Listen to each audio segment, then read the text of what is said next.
Hi hello welcome to cinema society. இந்த வீடியோவில் super star ரஜினிகாந்தோட பர்த்டே ஸ்பெஷல் வீடியோ தான் பார்க்க போகிறோம். நம்ம சேனலுக்கு புதுசாக இருந்தீங்கன்னா சேனலுக்கு சப்ஸ்கிரைப் பண்ணி சப்போர்ட் பண்ணுங்கள். இப்போ வாங்க வீடியோக்குள்ளே போகலாம்.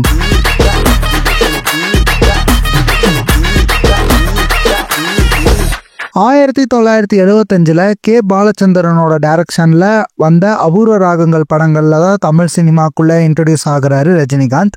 அதுக்கப்புறம் நிறைய படங்கள் நடிச்சிருக்காரு, ஹீரோவாகவும் அப்புறம் வில்லனாகவும்.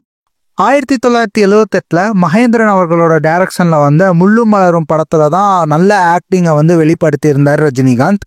அந்த படத்துக்கு தமிழ்நாடு ஸ்டேட் ஃபிலிம் அவார்டு வாங்கினாரு. 1980 2 மிகப்பெரிய ஹிட் கொடுத்தாரு ரஜினிகாந்த். ஒன்று டபுள் ஆக்ஷனில் வந்த பில்லா, அப்புறம் எஸ்பி முத்துராமனோட டைரக்ஷனில் வந்த முரட்டுக்காலை. பில்லா படத்தில் டபுள் ஆக்ஷனில் நடிச்சிருப்பாரு ரஜினிகாந்த். அப்புறம் முரட்டுக்காலை படத்தில் கிராமத்து ரோலில் வேற லெவலில் நடிச்சிருப்பாரு. அப்புறம் 1982 வந்த 3 முகம் படத்தில் ட்ரிபிள் ஆக்ஷனில் நடிச்சிருப்பாரு. 1985 1990 வரைக்கும் படிக்காதவன், மிஸ்டர் பாரத், வேலைக்காரன், மனிதன், தர்மத்தின் தலைவன் பல ஹிட் படங்களை கொடுத்தாரு ரஜினிகாந்த். 1991 மணிரத்னமோட டைரக்ஷனில் வந்த தளபதி படத்தில் ஒரு டிஃப்ரெண்டான கேரக்டரில் நடிச்சிருப்பாரு ரஜினிகாந்த். டைரக்டர் சுரேஷ் கிருஷ்ணா கூட பண்ண அண்ணாமலை அப்புறம் பாஷா சூப்பர் ஸ்டாருக்கு மிகப்பெரிய ஹிட்டை கொடுத்துச்சு. அண்ணாமலை பிஜிஎம் தான் சூப்பர் ஸ்டார் டைட்டில் கார்டில் இப்போ வரைக்கும் யூஸ் பண்ணிட்டு இருக்காங்க.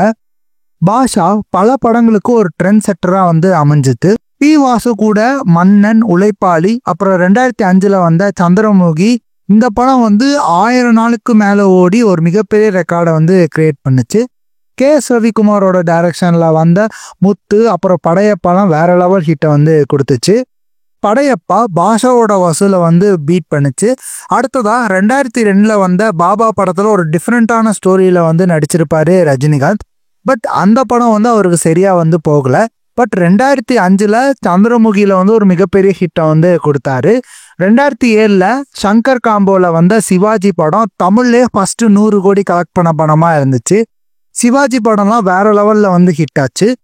அப்புறம் திரும்பியும் சங்கரோட காம்போல 2010 வந்த எந்திரன் பிளாக் பஸ்டர் ஹிட்டை கொடுத்துச்சு. இந்த படம் தமிழ் சினிமாவே மிகப்பெரிய லெவலில் எடுத்துகிட்டு போச்சுன்னு சொல்லலாம். ஏன்னா இந்தியன் சினிமா மிச்சம் இருக்கிற இண்டஸ்ட்ரி ஃபுல்லாமே நம்ம தமிழ் இண்டஸ்ட்ரியை பார்த்து வாயை பிளந்த ஒரு படம் தான் இந்த எந்திரன். இப்போ இந்த படம் வந்துருச்சு அப்படின்னா கன்ஃபார்மாக 1000 கோடி ரூபா கலெக்ட் பண்ணியிருக்கோம். அப்போல்லாம் எந்த இண்டஸ்ட்ரியும் நம்ம முன்னாடி நின்றுக்கவே முடியாது. அப்படிப்பட்ட ஒரு பொட்டன்ஷியல் தான் நம்ம சூப்பர் ஸ்டார் கிட்ட இருக்குது. அப்புறம் அடுத்து அவருக்கு பல அடிகள் உழுக ஆரம்பிச்சுது. 2012 வந்த கோச்சடையான் நல்லா போகலை. அந்த படம் ஒரு மோஷன் கேப்சரில் எடுத்திருந்தாலும் அந்த படம் ஒரு சரியான படமாக சூப்பர் ஸ்டாருக்கு அமையலை. 2004 வந்த லிங்காவும் ஃப்ளாப் ஆச்சு. 2016 வந்த கபாலி ஒரு மீடியமான ஹிட்டை கொடுத்துச்சு. இந்த படத்துக்காக ஒரு ஃப்ளைட் ஃபுல்லாலாம் ப்ரொமோஷன் பண்ணாங்க. 2018 காலா அப்புறம் 2.0 ஓரளவுக்கு தான் ஓடிச்சு. 2.0 பாக்ஸ் ஆஃபீஸில் ஒரு நல்ல பர்ஃபார்மன்ஸ் பண்ணாலும் பட் கதை அந்த படத்தில் சரியா இல்லை. 2019 பேட்டை அவருக்கு வேற லெவல் ஹிட்டை கொடுத்துச்சு. 2020 வந்த தர்பார் ஃப்ளாப் ஆச்சு. 2021 வந்த அண்ணாத்தையும் ஃப்ளாப் ஆச்சு. 2023 வந்த ஜெயிலர் சூப்பர் ஸ்டாருக்கு ஒரு மிகப்பெரிய கம்பேக் கொடுத்துச்சுன்னே சொல்லலாம். கிட்டத்தட்ட 650 கோடி வேர்ல்டு வைடாக இந்த படம் கலெக்ட் பண்ணுச்சு. 2024 எக்ஸ்டெண்டட் கேமியோவா வந்த லால் சலாம் படமும் ஃப்ளாப் ஆச்சு. இந்த வருஷம் அக்டோபர் மாதம் ரிலீஸ் ஆன வேட்டையின் படம் ஒரு மிக்சட் ரிவ்யூ தான் வாங்குச்சு. சூப்பர் ஸ்டாருக்கு அடுத்ததா லோகேஷ் கனகராஜோட கூலி படம் இருக்கு. இந்த படம் தான் தமிழ் சினிமாவில் 1000 கோடி ரூபா கலெக்ட் பண்ண போகுதுன்னு எல்லாரும் எதிர்பார்த்துட்டு இருக்காங்க.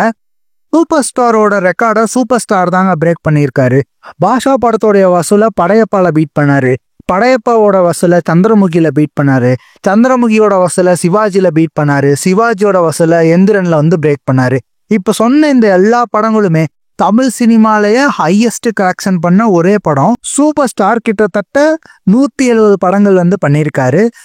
2000 வருஷத்துல பத்மபூஷன் அவார்டு கொடுத்தாங்க. 2016 பத்ம விபூஷன் கொடுத்தாங்க. 2019 தாதா சாஹேப் பால்கே விருது வாங்கினாரு. கிட்டத்தட்ட 7 Tamil state film award, 1 Nandi award, அப்புறம் 1 ஃபிலிம்ஃபேர் அவார்டு வாங்கியிருக்காரு. எனக்கு சூப்பர் ஸ்டார் நடித்த படங்கள்லேயே எந்திரன், சிவாஜி, படையப்பா, கபாலி படங்கள் வந்து ரொம்ப பிடிக்கும். உங்களுக்கு சூப்பர் ஸ்டாரோட எந்த படம் பிடிக்குங்கிறத மறக்காம கமெண்ட் பண்ணுங்க. 50 வருஷமா எல்லா ஹீரோக்குமே டஃப் கொடுத்துட்டு இருக்காரு சூப்பர் ஸ்டார். ஃபர்ஸ்ட் வந்து சூப்பர் ஸ்டாருக்கு வந்து ஆப்போசிட்டா வந்து கமல்ஹாசன் வந்து இருந்தாரு. பட் இப்போ வந்து பாத்தீங்க அப்படின்னா யங் ஜென்ரேஷன் ஆக்டர்ஸ்க்கும் பாத்தீங்க அப்படின்னா சூப்பர் ஸ்டார் வந்து ஒரு மிகப்பெரிய டஃப் வந்து கொடுத்துக்கிட்டு இருக்காரு. இந்த வீடியோ பிடிச்சிருந்தா லைக் பண்ணுங்க, மறக்காம உங்க ஃப்ரெண்ட்ஸுக்கு ஷேர் பண்ணுங்க. முக்கியமா நம்ம சேனல் சினிமா சொசைட்டியை சப்ஸ்கிரைப் பண்ணுங்க. ஸோ அடுத்த வீடியோவில் பார்க்கலாம் மக்களே. பாய்.